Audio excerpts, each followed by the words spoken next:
This is a Hat Trick podcast. Oh, lovely. Hi, Armand. Hello, Jimmy. So this week we've been requested by the Ancient History Fangirls from America, all the way from America. We've got fans in America. Well, two. I think Ancient History has fans. I'm not sure if it's us. All right. Be pedantic. You're the professor. And they've asked us to delve into a rather interesting subject. Should we hear what they've got to say? Yeah. I'm Jen McMenemy. And I'm Jenny Williamson. And we host the podcast Ancient History Fangirl. Our pick is Pliny the Younger's letters about the eruption of Mount Vesuvius. His words shaped our understanding of volcanic eruptions for hundreds or thousands of years, even giving the name for the particular cloud of ash that was seen over the volcano, Plinian. Each letter tells us something slightly different about the eruption. It tells us so much about the stages of a volcanic eruption and about what it looked like, felt like. The fear just really comes across so strongly. It is a really incredible eyewitness document. Right, so Genn and Jenny have brought up a really interesting topic for us, and it's basically the two letters that Pliny the Younger wrote about a very significant event in Roman history, the eruption of Vesuvius, in which his uncle, and confusingly, his adoptive father, Pliny the Elder, died. It's the kind of go-to event of the ancient world, isn't it? Pompeii, under the ashes, these are images. But there's a story behind this, because there were Pliny the Younger and Pliny the Elder. Now, I'll be honest with you, Armand, when I was a kid, I'd get them mixed up and I'd be told off, because who wrote the letter and who got killed? Right. So it's easy to remember, because Pliny the Younger wrote two letters to his friend, the historian Tacitus, describing how his uncle, his adoptive father, Pliny the Elder, got killed when he was setting out to, sort of investigate the volcano. This thing's erupting, let's go and have a look. But it was perhaps slightly unfair to think of it like that. He was also going to help some people on the the southeastern part of the bay, which was closer to the eruption than where he was initially stationed. So he was an important scholar, a philosopher, an author of a vast compendium called The Natural History. So he was an investigator of all sorts of phenomena, natural, cosmological, zoological. How big was this work? I mean, was it a huge... 37 books. So it's like an encyclopedia. An encyclopedia. Very compendious work of investigation and a lot of folklore and myth and so on as well. And he was also the commander of the fleet at Misenum, which was this promontory on the Bay of Naples, and that's where he was based. The Bay of Naples is like a kind of horns, aren't they? Because you've got Naples in the middle, and then these two peninsulae that come out. Yes. And on the northern, you've got the tip of Misenum. Which is where the naval base was. Exactly. Right. And that's where he was based. Right. And then Vesuvius erupts. He's got a great view, hasn't he? He's got an incredible view. I mean, interestingly, in his natural history, he says absolutely nothing about volcanoes. Well, so he should have done his homework, and maybe he would have lived a bit longer. Well, the thing is, we know about what happens because his nephew, who is 18 at the time, this is Pliny the Younger, and is living with him, is also at Misenum with him. So Pliny's parents had died. Pliny the uncle had adopted the younger Pliny. And he tells us in his letter, this wonderful letter that survives, which he's written to the historian Tacitus, just in case it could be of historical interest. He says, on the 24th of August, about 1 in the afternoon, my mother asked Pliny to observe a cloud, which appeared of a very unusual size and shape. A cloud from which the mountain itself was uncertain at this distance. He says it was found afterwards to come from Mount Vesuvius, but he wasn't sure where it was coming from. It was coming from a mountain. And by the way, there is no Latin word for a volcano. The only word they use is mons, mountain. So it was coming from Mons Vesuvius, and it was ascending. He says, the appearance I can't give you a more exact description of than likening it to a pine tree, shot up to a great height in the form of a very tall trunk, which spread itself out at the top into a sort of set of branches. Like a nuclear mushroom, isn't it? Yes. Yeah. He says, my uncle was such a man of learning, he decided this phenomenon needed further looking into, ordered a light vessel to be got ready. And he said, would I like to accompany him? I said, I'd rather get on with my work. Wise move. Luckily for Pliny the Younger. And luckily for us. Luckily for us. Yeah. So as he was coming out of the house, he received a note From Rectina, the wife of Bassus, who was in the utmost alarm at the imminent danger, for her villa lying at the foot of Mount Vesuvius meant there was no escape but by sea, and she earnestly entreated him to come to her assistance. Right. So he changed his first intention. What had begun from a philosophical point of view, he now carried out in a noble and generous spirit, ordered the galleys to be put to sea, went on board with the intention of assisting Rectina and several other towns which lay along that. So instead of observing, he was going to go... He was going to go and help people. So he steers towards the danger with calmness and presence of mind, and he says the cinders grow thicker and hotter the nearer he approached, and they start falling into the ships together with pumice stones and black pieces of burning rock. Though they were in danger of being run aground by the retreat of the sea. So that was the other thing. The sea retreated. Because of the eruption. It sucked the water. Yes, it sucks the water back. That's what happens with a tsunami, as we know. And in fact, there had been, as he goes on to tell us, earthquakes in this area for a few days prior to this. So vast fragments were rolled down from the mountain and obstructed the shore. He stopped to consider whether he should turn back again, something the pilot was advising him to do, and he responds with the famous phrase, "Fortune favours the brave. Audaces fortuna juvat." How wrong he was. Well, exactly. He bravely ordered him to steer to his friend Pomponianus, who is at Stabii, which is on the southeast side of that bay. And then things started to get worse, but he kept up his spirits. He got to Pomponianus in Stabii, and he ordered a bath to be got ready, sat down to supper with cheerfulness. I mean, this is while, bits of ash and stone are still falling, a kind of light rain, presumably, going on. Well, we had that thing in Iceland, didn't we, a few years ago? Yes. Where you couldn't... Unpronounceable volcano. No planes could take off because it lasted for weeks. That did, yes. But this is the bit of the eruption which appears to be, to them, relatively innocuous, but what they don't realise is the worst is yet to come. And he fell asleep. And he was a snorer, it seems, and his snoring could be heard by the attendants outside. This is all in Pliny's letter. The court was now almost filled with stones and ashes, and had it continued any longer, it would have been impossible for him to have made his way out. So he was woken up and got up, and everyone else was too anxious to think of going to bed. They consulted whether it would be most prudent to trust to the houses, which were now rocking from side to side with violent concussions, or to go to the open fields where there were stones and cinders, light ones, but still falling in large showers. And they decided to go outside. Everyone followed them. It was now day, but there was a darkness that was as thick as night for them, and so they had to take torches. My uncle, he says, laying himself on a sailcloth spread for him, called for some cold water. Immediately the flames, preceded by a strong whiff of sulphur, dispersed the rest of the party.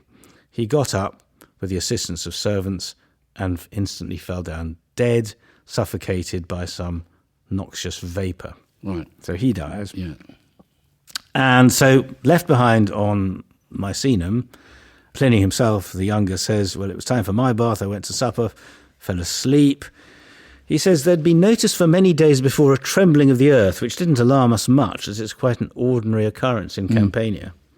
But it was particularly violent that night, and it shook and actually overturned everything about us. My mother rushed into the room where she found me getting up in order to awaken her, and we sat down in the open court of the house, which occupied a small space between the buildings and the sea. He says, as I was at that time around 18 years of age, so this is written about 20 years later, he's telling the story. So I didn't know whether I should call my behaviour courage or folly. I took up my book, Livy, he was reading the historian Livy, amused myself turning over that author and making extracts as if I was perfectly at leisure. And then a friend from Spain joined us and said, no, we better move. Okay, so they start going into town. Panic-stricken crowd followed us, he says. Being at a convenient distance from the houses, we stood in the midst of the most dangerous and dreadful scene. The chariots which we'd ordered to be drawn out were moving back and forwards. Even though when they were on level ground, we couldn't keep them steady. The sea seemed to roll back on itself and be driven from its banks by the motion of the earth. On the other side, a black, dreadful cloud, broken with rapid zigzag flashes, revealed masses of flame and sheet lightning. So, they realized the urgency of the situation, And, I mean, it's a very dramatic letter. Soon after, the cloud began to descend and cover the sea. This is the lava. This is the lava cloud Right. that starts to break up and fall down. My mother ordered me to escape and said, "You're young, you can easily do it." She said her age and corpulency rendered any attempt of that sort impossible, but she would willingly meet her death if she could see that she was not going to cause mine. I refused to leave her and compelled her to go with me. She did so with reluctance. I looked back. The dense mist was following us, spreading over the country like a cloud. We scarcely sat down when the night came upon us, not such as when the sky is cloudy or when there's no moon, but that of a room when it is shut and all the lights are out. Wow. So it was pitch dark. You could hear the shrieks of women, the screams of children, the shouts of men, some calling for their children, others for their parents, others for their husbands, seeking to recognize each other by the voices that replied, one lamenting his fate, another his family's, some wishing to die from the very fear of dying, some lifting their hands to the gods, the greater part convinced there were no gods at all, that the final endless night of which we've heard had come upon the world. It must have felt like the end of the world for those people. It must have, Pitch darkness, end of the world. It's an amazing description, isn't it?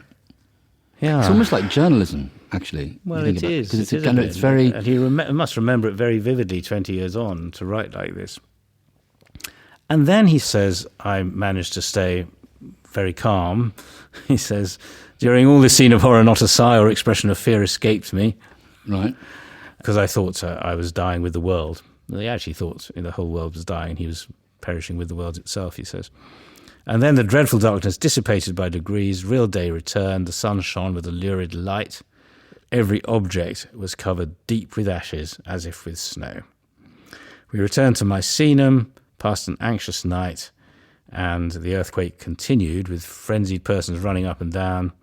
But we thought the danger was past and decided we wouldn't leave until we could hear news of my uncle, who they eventually heard had died.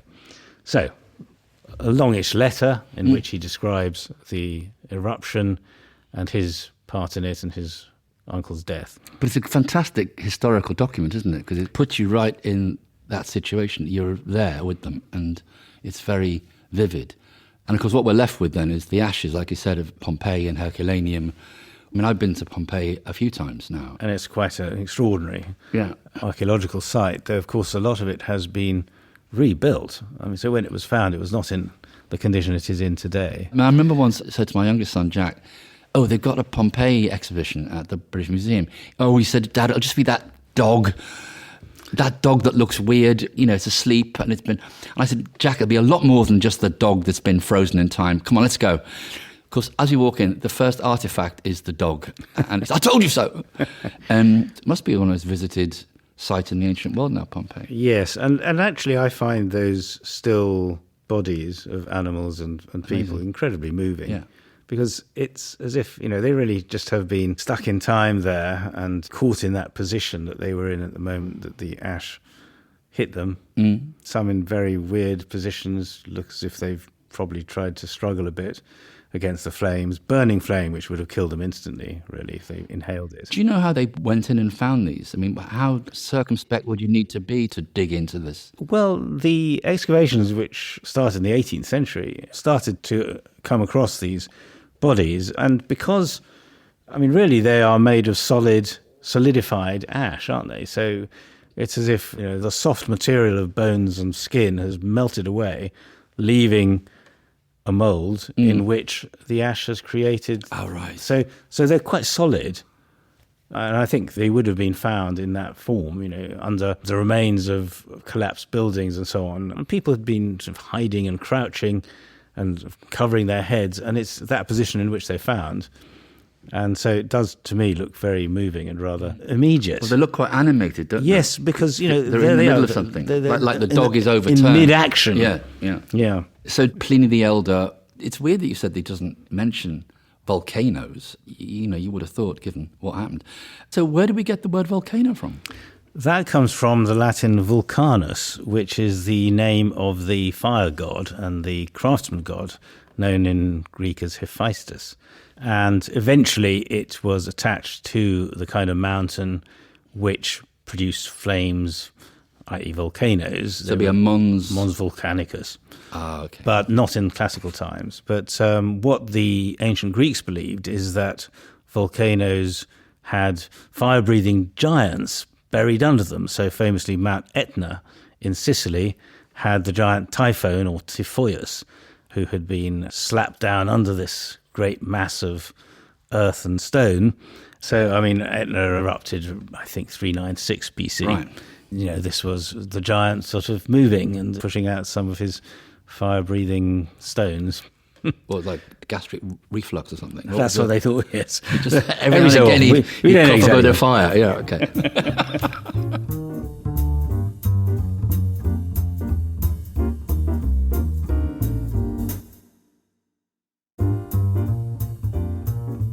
So I just wanted to say thank you to Genn and Jenny and the Ancient History Fangirl podcast for supplying us with that gem. And I guess we should really thank Pliny the Younger. And Pliny the Elder, because they were both important in their own right, apart from just the letters and the eruption, weren't they? Yes, very much so.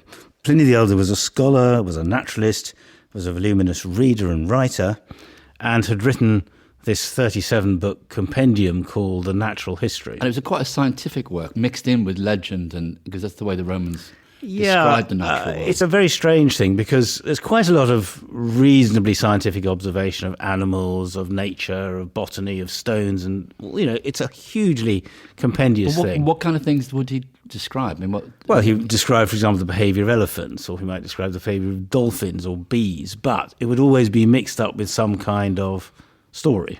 Right. And very often with a legend. But they loved the dolphin, didn't they? I mean, they loved... Yes, I mean, they were fascinated. I mean, we're all fascinated by dolphins, aren't we? Wonderful to see. I can take or leave them, but yeah, I know. Okay. Well, I love watching dolphins sort of, you know, swim out of the water next to the boat. But let's have a look at what he says in Book 9. He says, dolphins are not only friendly to human beings, but also lovers of music and can be beguiled by choral singing, and particularly by the sound of the water organ. So presumably he would have played the water organ to see whether dolphins could... All right, next question. What's a water organ? So a water organ, hydraulis, as it was called by the Greeks and the Romans, was an organ with pipes, small instrument, of which archaeologists have found one in a place called Aquincum in modern Hungary, which used a hydraulic system, I mean, the name is hydraulis, of water to pump bellows so that you could actually get pipes being played when you press down the key. I mean, a real organ. And is this still a modern... I mean, is it still in use? Yeah. Do we still have the water organ has been... The Aquincum water organ has been reconstructed and can still be heard and played in its reconstructed version. And obviously this is like the natural history, which was used by other scientists in the succeeding years, wasn't it? I mean, it became very influential because, you know, he talks about a wide range of creatures and of natural phenomena. And I mean, the medicinal stuff is a little bit hair-raising, actually. Well, you say that, but didn't you talk about snake venom and stuff and using snakes? Okay, here's this book 29. For the cure of cataract, the ashes of a weasel are used. I've always said that. Yeah, as also the brains of a lizard or swallow. Weasels boiled and pounded and applied to the forehead stop discharges from the eyes. They're also very good for sunstroke. The best method is to burn these animals alive. First of all, catch a weasel. First catch your weasel, then burn the poor thing alive. I mean, so, you know, clearly all this stuff is nonsense. He goes down the scientific road and then suddenly take a right turn and say, oh, it's all to do with Hercules or something. You know, he'll mix the two together, won't he? He'll tell fun stories, so that's why it's worth reading. So, I mean, the dolphin thing, he goes on to say, once a dolphin swam into the Lucrine Lake, that's near Naples, became terribly attached to a boy who used to go to school across the bay to Puteoli. The lad would affectionately call him Simo, Snubnose, and coax him with bits of food. And when the boy called to it, whatever time of day, it would dart out of the depths, eat out of his hand, and carry him back right across the bay to Puteoli. So this is a sort of anecdote you get. And he says, actually, in the course of this anecdote, I'd be a bit embarrassed to recount it, but it is, you know, good authorities, and he names them, have actually told us that this is the case. This actually happens.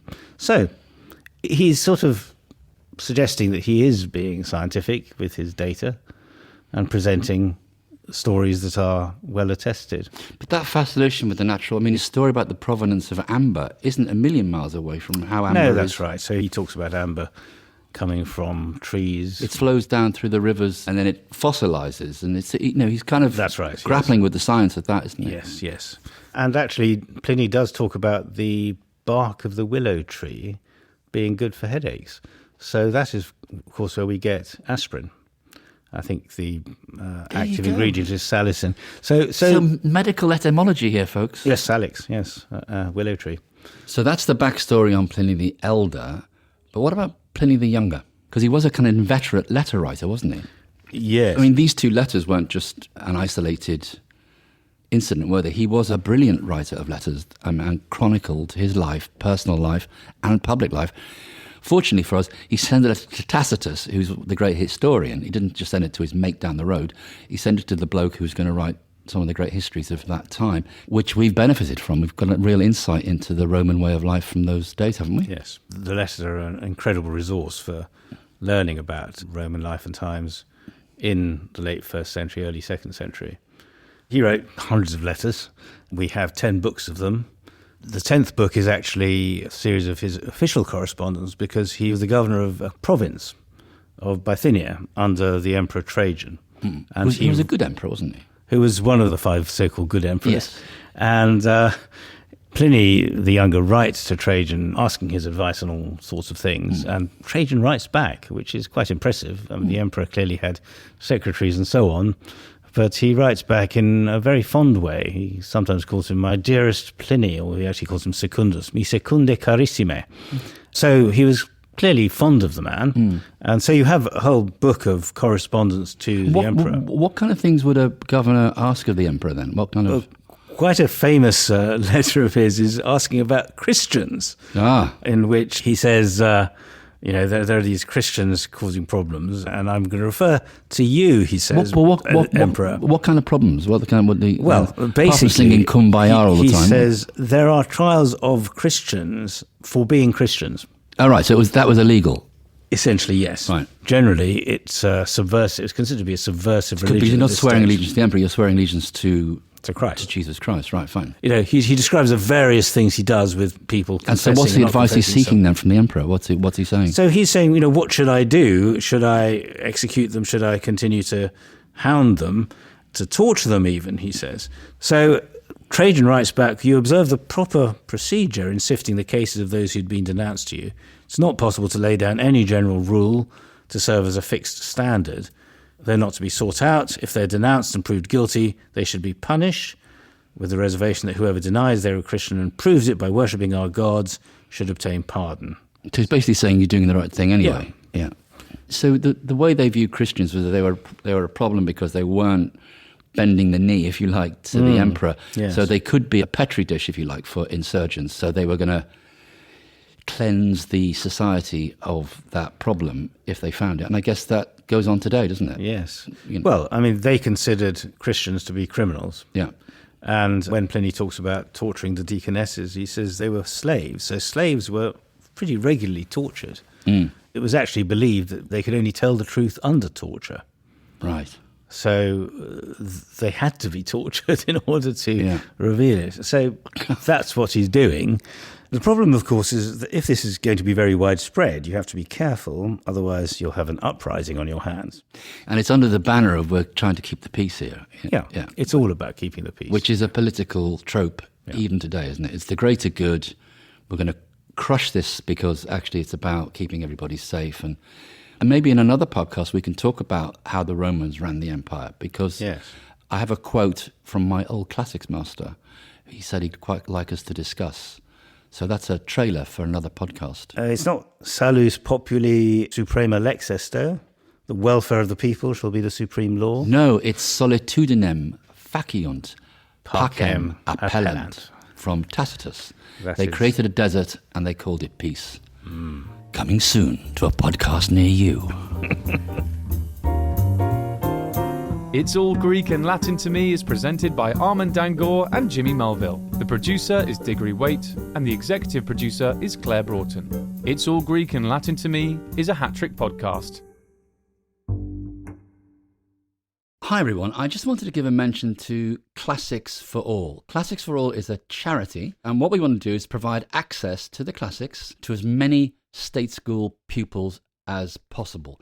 Alongside training teachers who don't actually have to have any previous training in the subject, they hope that they make classics a sustainable part of the school curriculum. If you want to find out more about this fantastic charity, go to the website. It's www.classicsforall.org.uk.